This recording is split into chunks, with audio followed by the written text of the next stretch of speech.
Peoples party کا اس سلسلے میں جو اختلاف ہے بنیادی، وہ میری اطلاع تو یہ ہے کہ گلگت بلتستان میں حکومت سازی ہے۔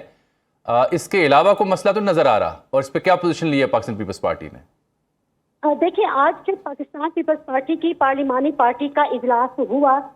تو اس سے قبل پیپلز پارٹی کے اراکین کی جانب سے ایسے اشارے ضرور دیے گئے تھے جس سے یہ لگ رہا تھا کہ آج کا یہ جو اجلاس ہے یہ صرف بجٹ سے متعلق نہیں ہوگا بلکہ اس میں کچھ دیگر امور بھی زیر غور لائے جائیں گے، اور پھر ایسا ہی ہوا۔ پیپلز پارٹی کے چیئرمین بلاول بھٹو زرداری جیسے ہی باہر نکلے، انہوں نے میڈیا کے ساتھ بہت ایک مختصر سی گفتگو کی، بلکہ یہ سمجھ لیں کہ یہ چند سیکنڈ پر مشتمل گفتگو تھی جس میں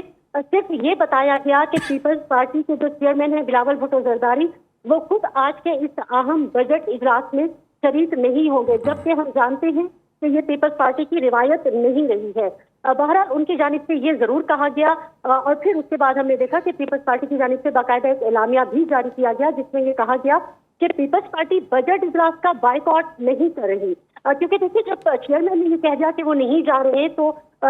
جو میڈیا نمائندے وہاں پر موجود تھے اس کا مطلب یہ لیا گیا کہ شاید پیپلز پارٹی جو ہے وہ اس کا بائیکاٹ کرے گی، لیکن تھوڑے ہی دیر کے بعد جو پیپلز پارٹی کی جانب سے ایک اعلامیہ جاری کیا گیا اس میں یہ کہا گیا کہ پیپلز پارٹی اس اہم اجلاس کا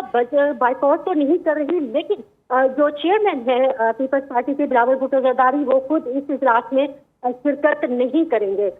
پھر اس کے بعد ہم نے دیکھا کہ نائب وزیر اعظم وزیر خارجہ اسحاق ڈار، تو یہ علامتی ہو گیا نا معاملہ غزالہ صاحبہ، یہ علامتی ہو گیا۔ اس کا مطلب یہ ہے کہ گلگت بلتستان میں حکومت سازی کے حوالے سے پیپلز پارٹی اور نون لیگ میں اختلاف رائے ہے، اسی وجہ سے بلاول بھٹو زرداری جو چیئرمین ہے پیپلز پارٹی کی وہ خود شریک نہیں ہو رہے۔ علامتی طور پر قومی مفاد میں چند اراکین پہنچیں گے تاکہ بجٹ منظور ہو جائے۔ اب اطلاع یہ ہے کہ بلاول کو منانے گیا ہے نون لیگ کا وفد۔ بالکل ایسا ہی ہے۔ ایک اور چیز جو اس میں سنو کے ناظرین کے لیے بتانا بہت ضروری ہے وہ یہ ہے کہ دیکھیں اس کے بعد پھر فوری بعد میں پیپلز پارٹی کی جانب سے ایک اور اعلان جاری کیا جا رہا ہے۔ وہ اعلامیہ جو ہے وہ ہے کہ پاکستان پیپلز پارٹی کے چیئرمین بلاول بھٹو زرداری کی سربراہی میں پی پی کا مشترکہ پارلیمانی اجلاس ہوا، اور اس کے ساتھ ہی اسی اعلامیہ میں کیٹیگوریکلی کہا جا رہا ہے کہ بجٹ اس کے ساتھ گلگت بلتستان انتخابات اور آزاد کشمیر سے متعلق صورتحال پر بھی بات چیت ہوئی۔ تو اس وقت ہم یہ کہہ سکتے ہیں کہ پیپلز پارٹی کو ایک پوائنٹ مل گیا ہے،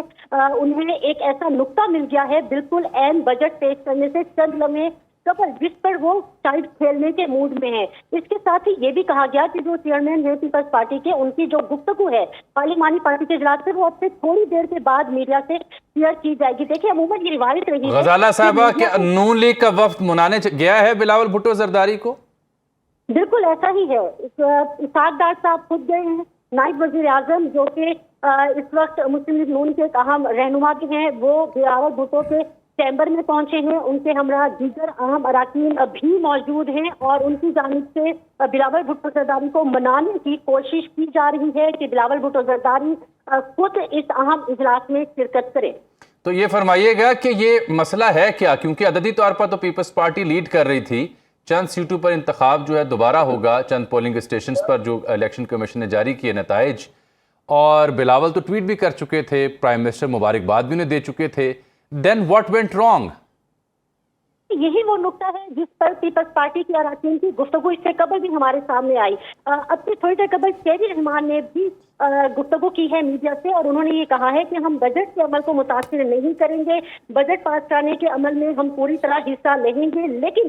وہ جو اس وقت پوائنٹ میڈیا کے سامنے اٹھا رہی ہیں وہ یہ ہے کہ پی پی کی جانب سے یہ مطالبہ کیا جا رہا ہے کہ تنخواہوں میں مزید اضافہ ہو۔ اچھا دیکھیں، تنخواہوں میں اضافے کا جو معاملہ ہے وہ آج پارلیمنٹ کی راہداریوں سے پارلیمنٹ سے گیٹ سے باہر بھی پہنچا ہوا ہے، جہاں سرکاری ملازمین نے ایک بڑا احتجاج کیا ہے۔ تو اس وقت جو پیپلز پارٹی کی ہمیں پولیٹیکل جو ایک